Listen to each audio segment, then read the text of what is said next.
एक झोपड़े के द्वार पर बाप और बेटा दोनों एक बुझे हुए अलाव के सामने चुपचाप बैठे हुए थे और अंदर बेटे की जवान बीवी बुधिया प्रसव वेदना में पछाड़ खा रही थी। रह रहकर उसके मुंह से ऐसी दिल हिला देने वाली आवाज निकलती थी कि दोनों कलेजा थाम लेते थे। जाड़ों की रात थी, प्रकृति सन्नाटे में डूबी हुई, सारा गांव अंधकार में लय हो गया था। घीसू ने कहा, मालूम होता है बचेगी नहीं।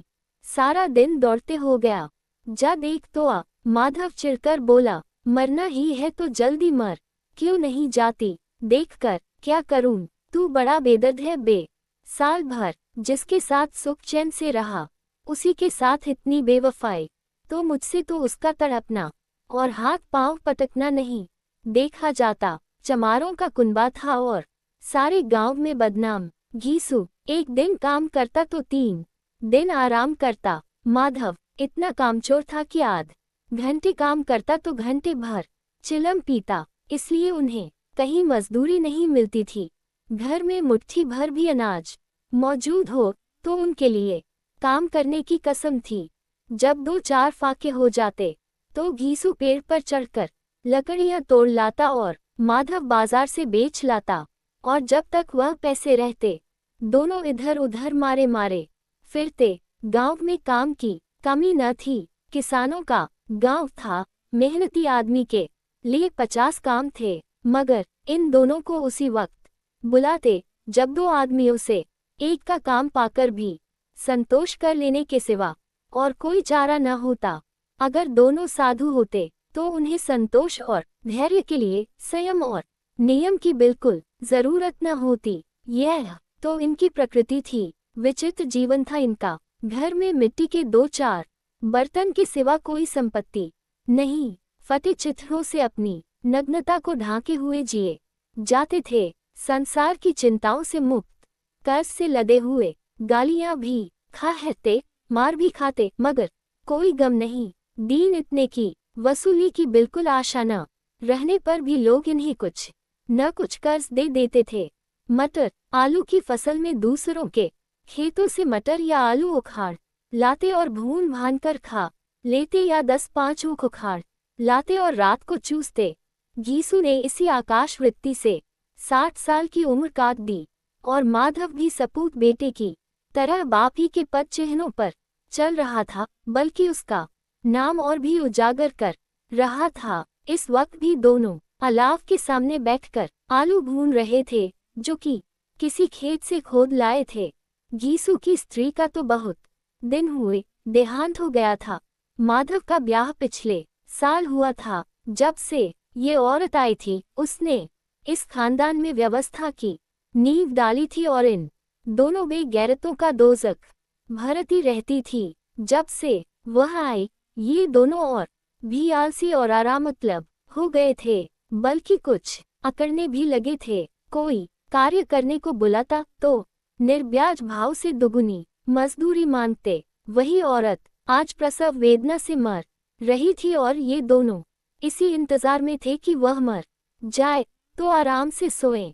घीसू ने आलू निकालकर छीलते हुए कहा, जाकर देख तो क्या दशा है उसकी, चुड़ैल का फिसाद होगा और क्या, यहाँ तो ओझा भी 1 रुपया मांगता है। माधव को भय था कि वह कोठरी में गया तो घीसू आलूओं का बड़ा भाग साफ कर देगा। बोला, मुझे वहाँ जाते डर लगता है। डर किस बात का है, मैं तो यहाँ हूँ ही, तो तुम ही जाकर देखो न। मेरी औरत जब मरी थी तो मैं 3 दिन तक उसके पास से हिला तक नहीं था, और फिर मुझसे लजाएगी कि नहीं। जिसका कभी मुंह नहीं देखा, आज उसका उभरा हुआ बदन देखूं, उसे तन की सुध भी तो न होगी। मुझे देख लेगी तो खुलकर हाथ पांव भी न पटक सकेगी। मैं सोचता हूँ कोई बाल बच्चा हो गया तो क्या होगा। सौंठ, गुड़, तेल कुछ भी तो नहीं है घर में, सब कुछ आ जाएगा। भगवान दे तो जो लोग अभी 1 पैसा नहीं दे रहे हैं, वे ही कल बुलाकर रुपए देंगे। मेरे 9 लड़के हुए, घर में कभी कुछ न था, मगर भगवान ने किसी न किसी तरह बेड़ा पार ही लगाया। जिस समाज में रात दिन मेहनत करने वालों की हालत उनकी हालत से कुछ बहुत अच्छी न थी, और किसानों के मुकाबले में वे लोग जो किसानों की दुर्बलताओं से लाभ उठाना जानते थे कहीं ज्यादा संपन्न थे। वहां इस तरह की मनोवृत्ति का पैदा हो जाना कोई अचरज की बात न थी। हम तो कहेंगे यीशु किसानों से कहीं ज्यादा विचारवान था और किसानों के विचार शून्य समूह में शामिल होने के बदले बैठकबाजों की कुत्सित मंडली में जा मिला था। हाँ, उसमें ये शक्ति न थी कि बैठकबाजों के नियम और नीति का पालन करता, इसलिए जहां उसकी मंडली के और लोग गांव के सरगना और मुखिया बने हुए थे, उस पर सारा गांव उंगली उठाता था। फिर भी उसे ये तस्कीन तो थी ही कि अगर वह फतेहाल है तो कम से कम उसे किसानों की सीजी तोड़ मेहनत तो नहीं करनी पड़ती, और उसकी सरलता और निरीहता से दूसरे लोग बेजा फायदा तो नहीं उठाते। दोनों आलू निकाल निकाल कर जलते जलते खाने लगे। कल से कुछ नहीं खाया था, इतना सब्र न था कि ठंडा हो जाने दें। कई बार दोनों की जबानें जल गईं। छिल जाने पर आलू का बाहरी हिस्सा जबान, हलक और तालू को जला देता था, और उस अंगारे को मुंह में रखने से ज्यादा खैरियत इसी में थी कि वह अंदर पहुंच जाए। वहां उसे करने के लिए काफी सामान थे, इसलिए दोनों जल्द जल्द निकल जाते। हालांकि इस कोशिश में उनकी आंखों से आंसू निकल आते। यीशु को उस वक्त ठाकुर की बारात याद आई जिसमें 20 साल पहले वह गया था।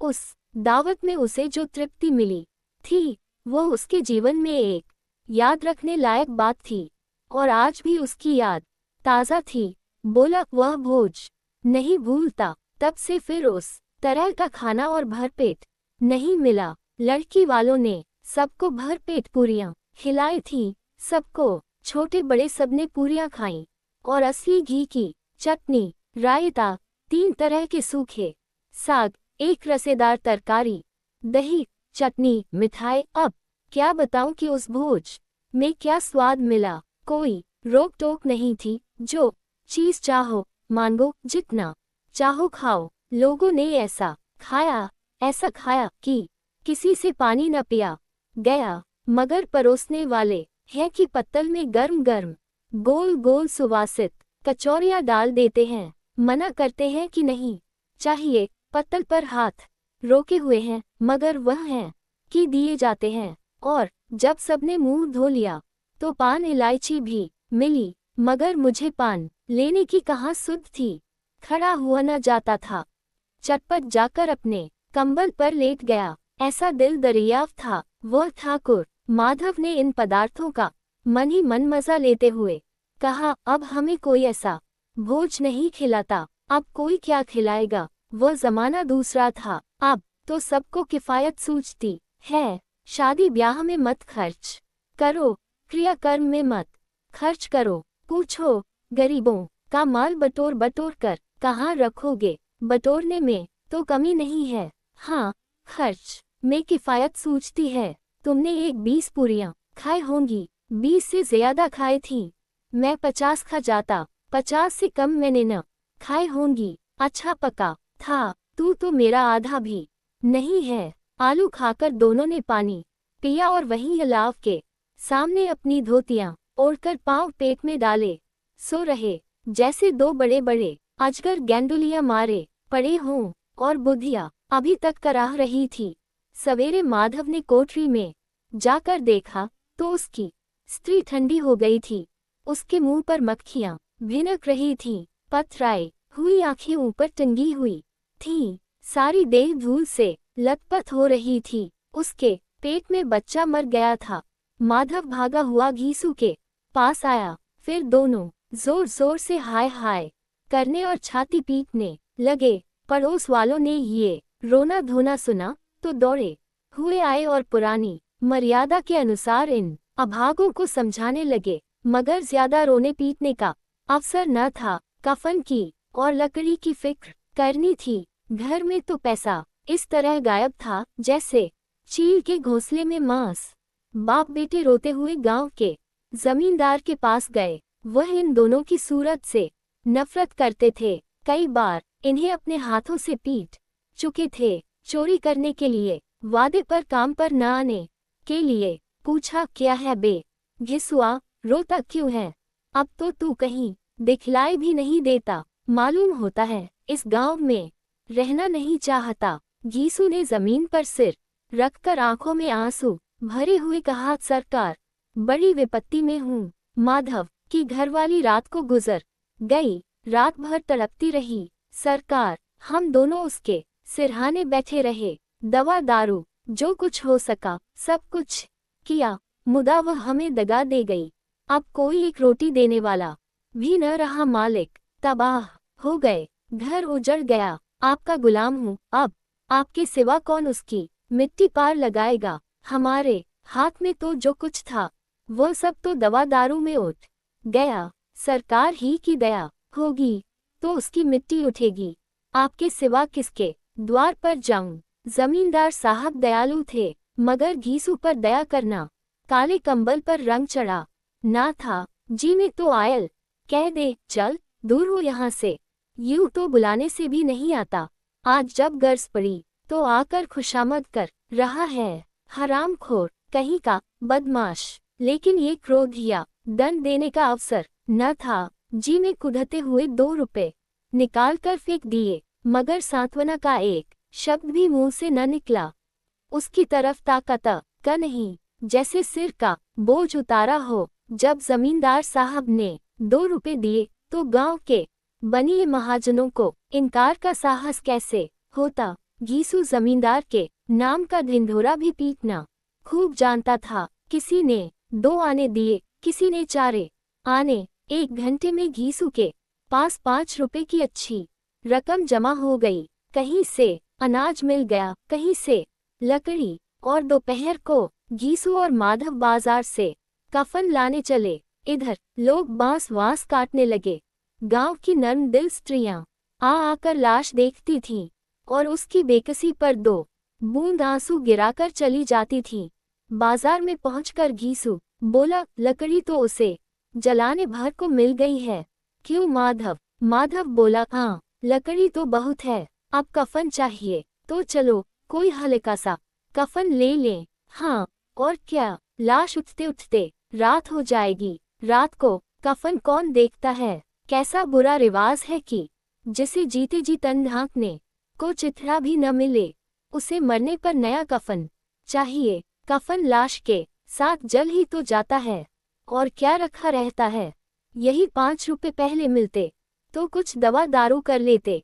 दोनों एक दूसरे के मन की बात ताड़ रहे थे। बाजार में इधर उधर घूमते रहे, कभी इस बाजार की दुकान पर गए, कभी उसकी दुकान पर।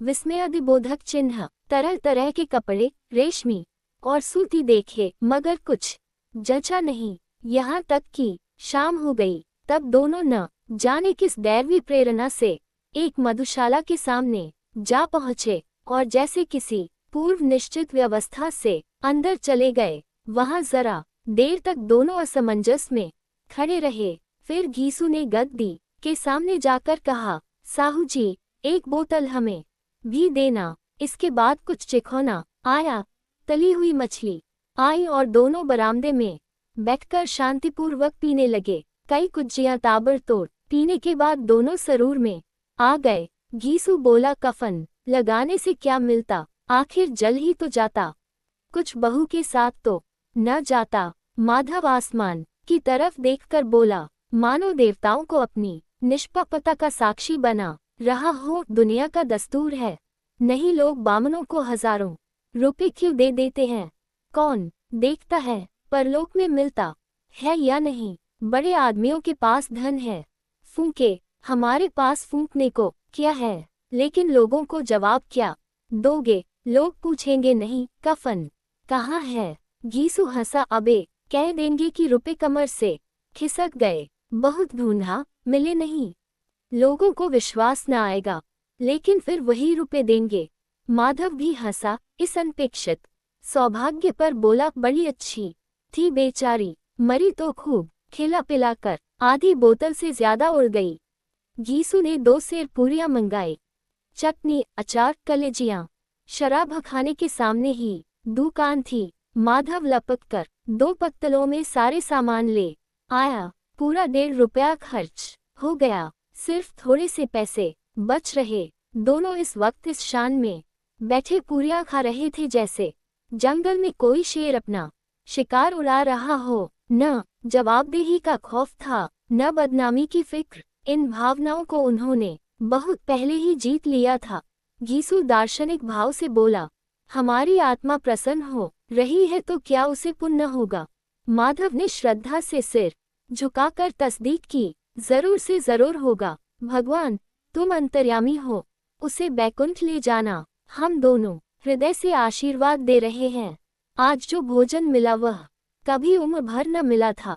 एक क्षण के बाद माधव के मन में एक शंका जागी। बोला, क्यों दादा, हम लोग भी एक न एक दिन वहां जाएंगे ही। घीसू ने इस भोले भाले सवाल का कुछ उत्तर न दिया। वह परलोक की बातें सोचकर इस आनंद में बाधा न डालना चाहता था। जो वहां वह हम लोगों से पूछे कि तुमने हमें कफन क्यों नहीं दिया तो क्या कहोगे? कहेंगे तुम्हारा सिर। पूछेगी तो जरूर, तू कैसे जानता है कि उसे कफन न मिलेगा? तू मुझे ऐसा गधा समझता है? 60 साल क्या दुनिया में घास खोदता रहा हूँ, उसको कफन मिलेगा और बहुत अच्छा मिलेगा। माधव को विश्वास न आया। बोला, कौन देगा? रुपए तो तुमने चट कर दिए, वह तो मुझसे पूछेगी। उसकी मांग में तो सेंदूर मैंने डाला था। कौन देगा? बताते क्यों नहीं? वही लोग देंगे जिन्होंने अब की दिया। हाँ, अब की रुपए हमारे हाथ न आएंगे। ज्यों ज्यों अंधेरा बढ़ता था और सितारों की चमक तेज होती थी, मधुशाला की रौनक भी बढ़ती जाती थी।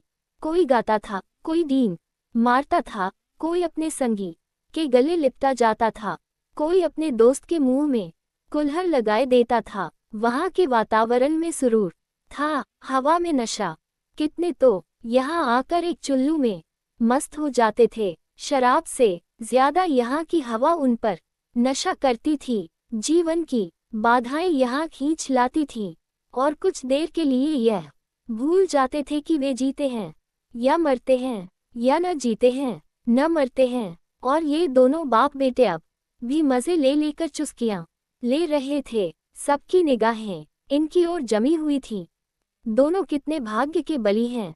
विस्मयादिबोधक चिन्ह। पूरी बोतल बीच में है। भरपेट खाकर माधव ने बची हुई पूरियों का पत्तल उठाकर एक भिखारी को दे दिया, जो खड़ा इनकी ओर भूखी आंखों से देख रहा था और देने के गौरव, आनंद और उल्लास का अपने जीवन में पहली बार अनुभव किया। घीसू ने कहा, ले जा, खूब खा और आशीर्वाद दे। जिसकी कमाई है वह तो मर गई, मगर तेरा आशीर्वाद उसे जरूर पहुंचेगा। रोए रोए से आशीर्वाद दो, बड़ी गाड़ी कमाई के पैसे हैं। माधव ने फिर आसमान की तरफ देखकर कहा, वह बैकुंठ में जाएगी दादा, बैकुंठ की रानी बनेगी। घीसू खड़ा हो गया और जैसे उल्लास की लहरों में तैरता हुआ बोला, हाँ बेटा, बैकुंठ में जाएगी। किसी को सताया नहीं, किसी को दबाया नहीं, मरते मरते हमारी जिंदगी की सबसे बड़ी लालसा पूरी कर गई। वह न बैकुंठ जाएगी तो क्या ये मोटे मोटे लोग जाएंगे, जो गरीबों को दोनों हाथों से लूटते हैं और अपने पाप को धोने के लिए गंगा में नहाते हैं और मंदिरों में जल चढ़ाते हैं। श्रद्धालुता का ये रंग तुरंत ही बदल गया। अस्थिरता नशे की खासियत है। दुख और निराशा का दौरा हुआ। माधव बोला, मगर दादा, बेचारी ने जिंदगी में बड़ा दुख भोगा, कितना दुख झेलकर मरी। वह आंखों पर हाथ रखकर रोने लगा, चीखें मार मार कर। घीसू ने समझाया, क्यों रोता है बेटा? खुश हो कि वह माया जाल से मुक्त हो गई, जंजाल से छूट गई। बड़ी भाग्यवान थी जो इतनी जल्द माया मोह के बंधन तोड़ दिए। और दोनों खड़े होकर गाने लगे, ठगिनी क्यों नैना झमकावे, ठगिनी। पियक्कड़ों की आंखें इनकी ओर लगी हुई थी और ये दोनों अपने दिल में मस्त गाए जाते थे। फिर दोनों नाचने लगे, उछले भी, कूदे भी, गिरे भी, मटके भी, भाव भी बनाए, अभिनय भी किए और आखिर नशे में मदमस्त होकर वहीं गिर पड़े।